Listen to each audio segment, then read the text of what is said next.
ಶಾಸಕರಾದದ್ದು, ಆಮೇಲೆ 94ರಲ್ಲಿ ಮಿನಿಸ್ಟರ್ ಆದರು, 96ರಲ್ಲಿ ಲೋಕಸಭಾ ಸದಸ್ಯರಾದರು. ಬಾಗಲಕೋಟೆ ಅಂತ ಕ್ಷೇತ್ರದಲ್ಲಿ ಮೇಟಿ ಅಂತೇವರು ಗೆಲ್ಲದಿದೆಯಲ್ಲ, ಸುಲಭದ ಕೆಲಸ.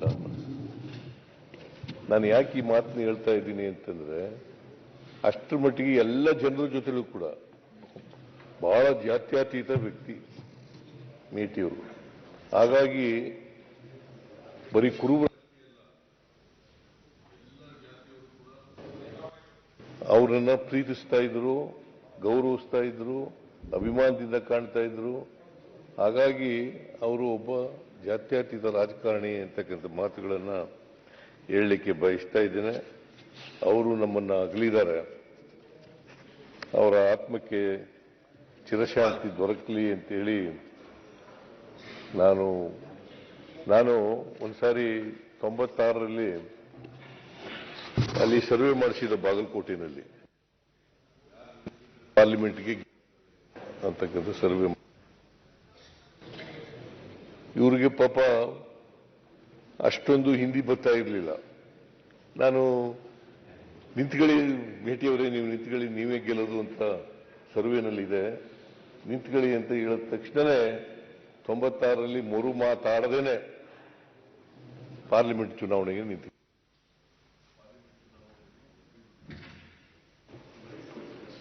ಸೊ ಪಾಪ ಸಿಟ್ಟಿಂಗ್ ಮಿನಿಸ್ಟರು, ಸಾಮಾನ್ಯವಾಗಿ ಯಾರು ಕೂಡ ಸಿಟ್ಟಿಂಗ್ ಮಿನಿಸ್ಟರ್ ಆಗಿ ಪಾರ್ಲಿಮೆಂಟ್ಗೆ ಹೋಗಿ ನಿಂತುಕೊಳ್ತಕ್ಕಂಥ ಸಾಹಸದ ಪ್ರವೃತ್ತಿಯನ್ನು ಪ್ರದರ್ಶನ ಮಾಡಕ್ಕೆ ಹೋಗ್ತಿರ್ಲಿಲ್ಲ. ಆದರೆ ಇವರು ನನ್ನ ಮಾತುಗೂ ಪಾರ್ಲಿಮೆಂಟಿಗೆ ನಿಂತುಕೊಂಡು ಮಂತ್ರಿನೂ ಹೋಯಿತು, ಅಫ್ಕೋರ್ಸ್ ಪಾರ್ಲಿಮೆಂಟ್ ಮೆಂಬರ್ ಆದರು, ಮಂತ್ರಿ ಸ್ಥಾನ ಕಳ್ಕೊಂಡ್ರು. ಸೊ ಅವರು 5 ವರ್ಷ ಮಂತ್ರಿ ಆಗಿರ್ತಿದ್ರು. ಸರಿ ಕೇಳಿಸ್ತಾ ಇಲ್ವೇನೆಯ? ಕೇಳಿಸ್ತಾ ಇಲ್ವಾ ನಿನಗೆ ಅಥವಾ ಅವ್ರಿಗ?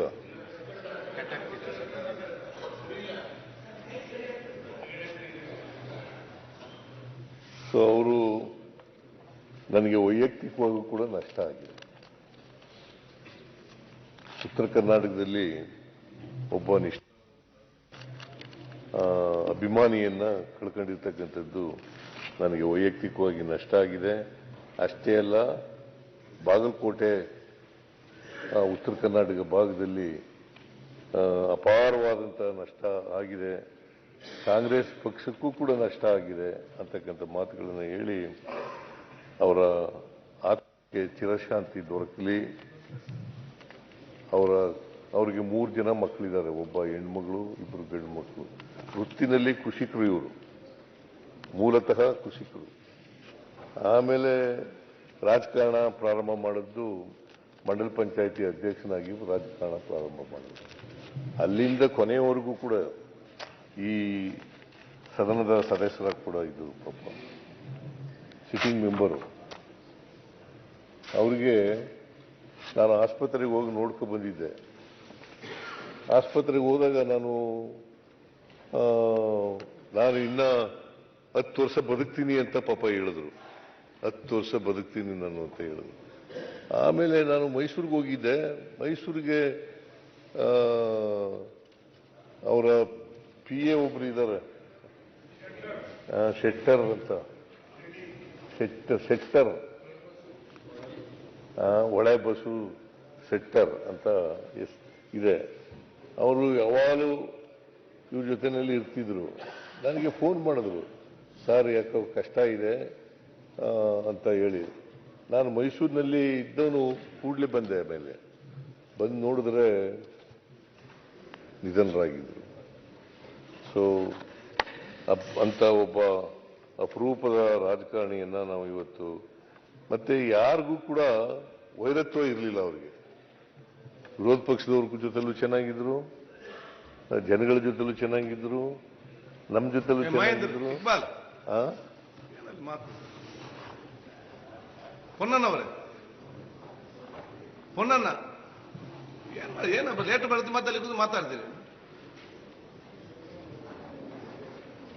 ಸರಿ. ಸೊ ಅಂತ ವ್ಯಕ್ತಿಯನ್ನ ನಾವು ಇವತ್ತು ಕಳ್ಕೊಂಡು ಒಂದು ರೀತಿ ರಾಜಕೀಯ ತಬ್ಲಿತನ ನಮ್ಮನ್ನ ಕಾಡ್ತಾ ಇದೆ ಅಂತಕ್ಕಂಥ ಮಾತುಗಳನ್ನ ಹೇಳಲಿಕ್ಕೆ ಬಯಸ್ತೇನೆ. ಅವರ ಆತ್ಮಕ್ಕೆ ಚಿರಶಾಂತಿ ದೊರಕಲಿ, ಅವರ ಕುಟುಂಬ ವರ್ಗದವರಿಗೆ ಮತ್ತು ಅವರ ಅಭಿಮಾನಿಗಳಿಗೆ ಅವರ ಸಾವಿನ ದುಃಖವನ್ನು ಭರಿಸ್ತಕ್ಕಂಥ ಶಕ್ತಿ ಕೊಡಲಿ ಅಂತೇಳಿ ನಾನು ಪ್ರಾರ್ಥನೆಯನ್ನು ಮಾಡಲಿಕ್ಕೆ ಬಯಸ್ತಾ ಇದ್ದೇನೆ. ಆಮೇಲೆ RV ದೇವರಾಜ್ ಮಾಜಿ ಶಾಸಕರು ಇವೊಂದು 15 ದಿನಗಳಿಂದ ನನ್ನನ್ನು ಭೇಟಿಯಾಗಿದ್ದರು. ಭೇಟಿಯಾಗಿ ನಮ್ಮಲ್ಲಿ ಕೆಲವು ಇನ್ಸ್ಪೆಕ್ಟರ್ಗಳು ಖಾಲಿ ಆಗ್ತಾ ಇದೆ, ಅದನ್ನು ಭರ್ತಿ ಮಾಡಿಕೊಡಿ ಅಂತ ಕೇಳಕ್ ಬಂದಿದ್ರು ಮತ್ತು ರಾಜಕೀಯ ವಿಚಾರಗಳನ್ನು ಕೂಡ ಚರ್ಚೆ ಮಾಡಲಿಕ್ಕೆ ಮಾಡಿದ್ರು. ಪಾಪ ಅವರು ಒಬ್ಬ ಕಾಂಗ್ರೆಸ್ಸಿನ ನಿಷ್ಠಾವಂತ ಕಾರ್ಯಕರ್ತ, 3 ಸಾರಿ ಶಾಸಕರಾಗಿದ್ದರು, ಒಮ್ಮೆ ಮೇಲ್ಮನೆ ಸದಸ್ಯರಾಗಿದ್ದರು. ಅವರು ನಮ್ಮನ್ನ ಅಗಲಿದ್ದಾರೆ. ಅವ್ರದ್ದು ಬಹಳ ದುಃಖದ ಸಂಗತಿ ಏನಪ್ಪಾ ಅಂತಂದ್ರೆ, ನೆಕ್ಸ್ಟ್ ಡೇ ಅವ್ರದ್ದು ಹುಟ್ಟಿದ ಹಬ್ಬ ಇತ್ತು. ಮೈಸೂರಿಗೆ ಹೋಗಿದ್ದಾರೆ, ಚಾಮುಂಡೇಶ್ವರಿ ದರ್ಶನ ಮಾಡ್ಲಿಕ್ಕೋಸ್ಕರ ಮೈಸೂರಿಗೆ ಹೋಗಿದ್ದಾರೆ. ಆ ಮೈಸೂರಿಗೆ ಹೋಗಿ ಅಲ್ಲೇ ಸತ್ತೋಗ್ಬಿಟ್ಟಿದ್ದಾರೆ. ಮೈಸೂರಿನಲ್ಲೇ ಸತ್ತೋಗ್ಬಿಟ್ಟಿದ್ದಾರೆ. ಇದು ಬಹಳ ದುಃಖದ ಸಂಗತಿ ಅಂತಕ್ಕಂಥ ಮಾತುಗಳನ್ನ ಹೇಳಲಿಕ್ಕೆ ಬಯಸ್ತಾ ಇದ್ದೇನೆ. ಸೊ ಅವರ ಸಾವಿನಿಂದ ಕಾಂಗ್ರೆಸ್ ಪಕ್ಷಕ್ಕೆ ತುಂಬಲಾರದ ನಷ್ಟ ಆಗಿದೆ ಅಂತಕ್ಕಂಥ ಮಾತುಗಳನ್ನ ಹೇಳ್ತಾ ಅವರ ಆತ್ಮಕ್ಕೆ ಚಿರಶಾಂತಿ ದೊರಕಲಿ, ಅವರ ಕುಟುಂಬ ವರ್ಗದವರಿಗೆ ಅವರ ಸಾವಿನ ದುಃಖವನ್ನು ಭರಿಸ್ತಕ್ಕಂಥ ಶಕ್ತಿ ಕೊಡಲಿ, ಅವರ ಅಭಿಮಾನಿಗಳಿಗೆ ಶಕ್ತಿ ಕೊಡಲಿ ಅಂತೇಳಿ ಪ್ರಾರ್ಥನೆಯನ್ನು ಮಾಡಲಿಕ್ಕೆ ಬಯಸ್ತಾ ಇದ್ದೇನೆ. ಆಮೇಲೆ ಶಿವಶರಣಪ್ಪ ಗೌಡ ಪಾಟೀಲ್ ಮಾಜಿ ಶಾಸಕರು. ನಾನು MLA ಇದ್ದಾಗ ಇರಲಿಲ್ಲ ಇವರು. ನಾನು 99ರಲ್ಲಿ ಸೋತಿದ್ದೆ. ಆಗ 99ರಲ್ಲಿ ಯಲಬುರ್ಗದಿಂದ ಶಾಸಕರಾಗಿದ್ದರು. MA ಪದವೀಧರರು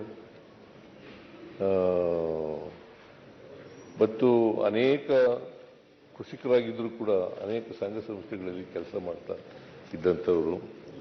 ಅವರು ನಮ್ಮನ್ನು ಅಗಲಿದ್ದಾರೆ. ಮತ್ತು ಅನೇಕ ಕೃಷಿಕರಾಗಿದ್ದರೂ ಕೂಡ ಅನೇಕ ಸಂಘ ಸಂಸ್ಥೆಗಳಲ್ಲಿ ಕೆಲಸ ಮಾಡ್ತಾ ಇದ್ದಂಥವರು. ಅವರು ನಮ್ಮನ್ನು ಅಗಲಿದ್ದಾರೆ ಇತ್ತೀಚೆಗೆ. ಅವರ ಆತ್ಮಕ್ಕೆ ಚಿರಶಾಂತಿ ದೊರಕಲಿ ಅಂತೇಳಿ ಮತ್ತೆ ಅವರ ಕುಟುಂಬ ವರ್ಗದವರಿಗೆ ಅವ್ರ ಸಾವಿನ ದುಃಖವನ್ನು ಭರಿಸ್ತಕ್ಕಂಥ ಕೆಲಸ ಮಾಡಲಿ ಅಂತೇಳಿ ನಾನು ಪ್ರಾರ್ಥನೆ ಮಾಡ್ತೇನೆ. ಆಮೇಲೆ ಸಾಲುಮರದ ತಿಮ್ಮಕ್ಕ, ಇವರು 114 ವರ್ಷ ಬದುಕಿದರು. 114 ವರ್ಷ ಬದುಕಿದರು. ಇವರು ತುಮಕೂರು ಜಿಲ್ಲೆ ಕುಬ್ಬಿ ತಾಲೂಕಿನವರು, ನಿಮ್ಮ ಜಿಲ್ಲೆಯವರು. ಅವರು ಪಾಪ ಮಕ್ಕಳಿರಲಿಲ್ಲ, ಮರಗಿಡಗಳನ್ನೇ ಮಕ್ಕಳು ಅಂತ ಸಾಕ್ತಾ ಇದ್ರು.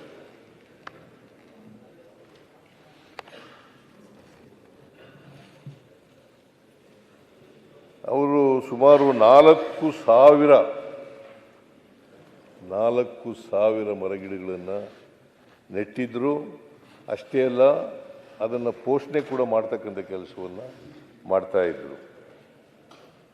ಮತ್ತೆ ಅವರು ಬೆಳೆಸಿದಂಥ ಮರಗಳಿದಾವಲ್ಲ, ಇವತ್ತು ಜೀವಂತವಾಗಿದ್ದಾವೆ. ಸುಮಾರು ದಶಕಗಳು ಮರಗಳನ್ನು ನೆಟ್ಟು ಬಂದಿದ್ದಾರೆ. ಅದಕ್ಕೆ ಅವರನ್ನು ಸಾಲು ಮರದ ತಿಮ್ಮಕ್ಕ ಅಂತ ಕರೀತಾ ಇದ್ರು. ಜೊತೆಗೆ ಅವರಿಗೆ ಕೊನೆಯಲ್ಲಿ ನಾನು ನೋಡಲಿಕ್ಕೆ ಹೋಗಿದ್ದೆ. ತಿಮ್ಮಕ್ಕನವರು ಒಂದು ಲೆಟರ್ ಕೊಟ್ಟರು ಅವತ್ತು ನನಗೆ. ಅದೇನು ಲೆಟರು ಅಂತಂದರೆ, ಬೇಲೂರಿನಲ್ಲಿ ಒಂದು ವಸ್ತು ಸಂಗ್ರಹಾಲಯವನ್ನು ಮಾಡಬೇಕು ತಿಮ್ಮಕ್ಕನವರ ಹೆಸರಿನಲ್ಲಿ ಅಂತಕ್ಕಂಥ ಮಾತುಗಳನ್ನು ಹೇಳಿದ್ರು. ನಾನು ಅದನ್ನು ಗಂಭೀರವಾಗಿ ನಮ್ಮ ಸರ್ಕಾರ ಪರಿಶೀಲನೆ ಮಾಡ್ತದೆ ಅಂತಕ್ಕಂಥ ಮಾತುಗಳನ್ನು ಹೇಳಲಿಕ್ಕೆ ಬಯಸ್ತಾ ಇದ್ದೇನೆ. ಜೊತೆಗೆ ಅನೇಕ ಪ್ರಶಸ್ತಿಗಳು ಅವರಿಗೆ ದೊರಕಿದ್ದವು. 95ರಲ್ಲಿ ರಾಷ್ಟ್ರೀಯ ಪೌರ ಪ್ರಶಸ್ತಿ, ಬಂದಿತ್ತು. 97ರಲ್ಲಿ ಇಂದಿರಾ ಪ್ರಿಯದರ್ಶಿನಿ ವೃಕ್ಷಮಿತ್ರ ಪ್ರಶಸ್ತಿ ಬಂದಿತ್ತು. ಕರ್ನಾಟಕ ರಾಜ್ಯೋತ್ಸವ ಪ್ರಶಸ್ತಿ ಬಂದಿತ್ತು ಹಾಗೂ ನಾಡೋಜ ಪ್ರಶಸ್ತಿಗಳು ಕೂಡ ಬಂದಿದ್ದವು. ಸೊ ಅವರು ಕೇಂದ್ರ ಸರ್ಕಾರ ಅವರು ಪರಿಸರವಾದಿಗಳು ಅಂತೇಳಿ ಮರಗಿಡಗಳನ್ನು ರಕ್ಷಣೆ ಮಾಡ್ತಕ್ಕಂಥ ಪರಿಸರವನ್ನು ರಕ್ಷಣೆ ಮಾಡ್ತಕ್ಕಂಥ ಮಾಡಿದರು ಅಂತೇಳಿ ಅವರಿಗೆ ಪದ್ಮಶ್ರೀ ನಾಗರಿಕ ಪ್ರಶಸ್ತಿಯನ್ನು ಕೂಡ ಕೊಟ್ಟಿದ್ದರು. ತಿಮ್ಮಕ್ಕನವರ ಆತ್ಮಕ್ಕೆ. ಆಮೇಲೆ ನಮ್ಮ ಸರ್ಕಾರ ಅವರಿಗೆ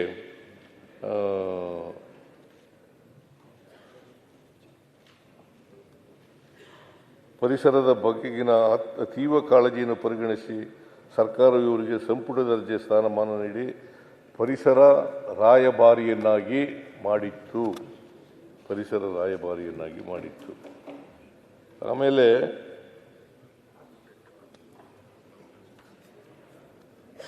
ಇವರ ಹೆಸರಿನಲ್ಲಿ ಪ್ರಶಸ್ತಿ ಕೊಡಬೇಕು ಅಂತ ತೀರ್ಮಾನ ಮಾಡಿದ್ದೀವಿ. ಈಗಾಗಲೇ ಘೋಷಣೆ ಮಾಡಿದ್ದೀವಿ. ನಾವು ಮುಂದಿನ ವರ್ಷದಿಂದ ಅವರ ಹೆಸರಿನಲ್ಲಿ ಒಂದು ಪರಿಸರ ಸಂಬಂಧಪಟ್ಟಂತೆ ಒಂದು ಪ್ರಶಸ್ತಿಯನ್ನು ಕೂಡ ಕೊಡಬೇಕು ಅಂತ ತೀರ್ಮಾನ ಮಾಡಿದ್ದೀವಿ. ಅದನ್ನು ಈಗಾಗಲೇ ನಾನು ಘೋಷಣೆ ಮಾಡಿದ್ದೇನೆ. ಇವರ ಆತ್ಮಕ್ಕೆ ಶಾಂತಿ ದೊರಕಲಿ ಅಂತೇಳಿ ದೇವರಲ್ಲಿ ಪ್ರಾರ್ಥನೆ ಮಾಡ್ತೇನೆ. ಇವರ ಅಭಿಮಾನಿಗಳಿಗೆ, ಇವರ ಸಂಬಂಧಿಕರಿಗೆ ಇವರ ಸಾವಿನ ದುಃಖವನ್ನು ಭರಿಸ್ತಕ್ಕಂಥ ಶಕ್ತಿ ಕೊಡಲಿ ಅಂತೇಳಿ ಪ್ರಾರ್ಥನೆಯನ್ನು ಮಾಡ್ತೇನೆ. ಪದ್ಮಭೂಷಣ ಎಸ್.ಎಲ್. ಭೈರಪ್ಪ ಹಿರಿಯ ಸಾಹಿತಿ. ಇವರು ಕರ್ನಾಟಕ ಕಂಡಂಥ ದೇಶ ಕಂಡಂತೆ ಅಂತ ಹೇಳ್ಬೋದು. ಒಬ್ಬ ಹಿರಿಯ ಸಾಹಿತಿ ಅಷ್ಟೇ ಅಲ್ಲ, ಒಬ್ಬ ಶ್ರೇಷ್ಠ ಕಾದಂಬರಿಕಾರ. ಸುಮಾರು 25 ಕಾದಂಬರಿಗಳನ್ನು ಅವರು ಬರೆದಿದ್ದಾರೆ. ಅವರು ಹಳ್ಳಿನಲ್ಲಿ ಹುಟ್ಟಿದದು, ಎಂಥ ಊರು ಅದು, ಸಂತೆ ಶಿವಾರ ಗ್ರಾಮದಲ್ಲಿ ಜನಿಸಿದರು. ಚನ್ನರಾಯಪಟ್ಟಣ ತಾಲೂಕು, ಹಾಸನ ಜಿಲ್ಲೆ ಅಲ್ಲಿ ಹುಟ್ಟಿದ್ರು. ಬಟ್ ಬಹಳ ಬಡತನದ ಕುಟುಂಬದಲ್ಲಿ ಬದುಕಿದರು. ನಿರ್ಭೀತ, ನಿಷ್ಪಕ್ಷಪಾತ, ವಿಶ್ವಾಸಾರ್ಹ ಸುದ್ದಿಗಳಿಗೆ ಮತ್ತೊಂದು ಹೆಸರಾಗಿರುವ ನ್ಯೂಸ್ 18 ಕನ್ನಡ ಈಗ ಆಪ್ನಲ್ಲೂ ಲಭ್ಯವಿದೆ. ದಯವಿಟ್ಟು ಇಲ್ಲಿರುವ QR ಕೋಡ್ ಅನ್ನು ಸ್ಕ್ಯಾನ್ ಮಾಡಿಕೊಂಡು ಆಪ್ ಡೌನ್ಲೋಡ್ ಮಾಡೋದಕ್ಕೆ ಮರಿಬೇಡಿ. ನಿಮ್ಮ ಬೆಂಬಲ ಹೀಗೆ ಸದಾ ನಮ್ಮೊಂದಿಗಿರಲಿ. ಧನ್ಯವಾದ.